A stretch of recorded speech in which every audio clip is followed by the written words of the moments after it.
ஒரு தேங்காய் வந்து முழுசா வளர்ச்சி அடையறதுக்கு 10 மாதம் ஆகுதுன்னு சொன்னால் நம்ப முடியுதுங்களா? கண்டிப்பாக நம்பிதாகணும். ஒரு தேங்காய் மரத்தில் சின்னதாக பூவிலேருந்து அது கொஞ்சம் கொஞ்சமாக பெருசாகி முழுசாக ஒரு தேங்காயாக மாறுறதுக்கு 10 மாதம் ஆகுங்க.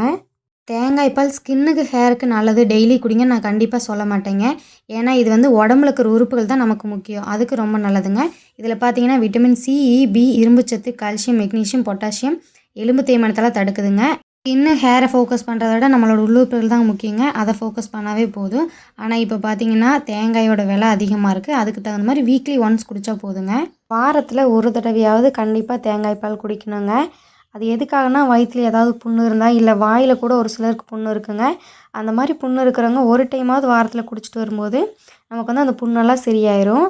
நான் இன்றைக்கி 1/4 மூடி அளவுக்கு தேங்காய் எடுத்துக்கிறேங்க. அது கூடவே தேவையான அளவு தண்ணி சேர்த்துட்டு 2 ஏலக்காயோட விதையை வந்து நல்லா தட்டி சேர்த்துக்கிறேங்க. இது எல்லாத்தையும் நல்லா அரைச்சி எடுத்துக்கலாங்க. ஃபஸ்ட்டு தேங்காய் பால் திக்காக இருக்கும், அது கூடவே செகண்ட் தேங்காய் பாலும் சேர்த்து நல்லா மிக்ஸ் பண்ணி எடுத்துக்கலாம். உங்களோட இனிப்புக்கு தகுந்த மாதிரி ஒயிட் சுகர் இல்லைன்னா கருப்பட்டி பொடி, கருப்பட்டி இது மாதிரி எது வேணால் சேர்த்திக்கலாம். நான் இன்றைக்கி நாட்டு சக்கரை சேர்த்துக்கிறேங்க.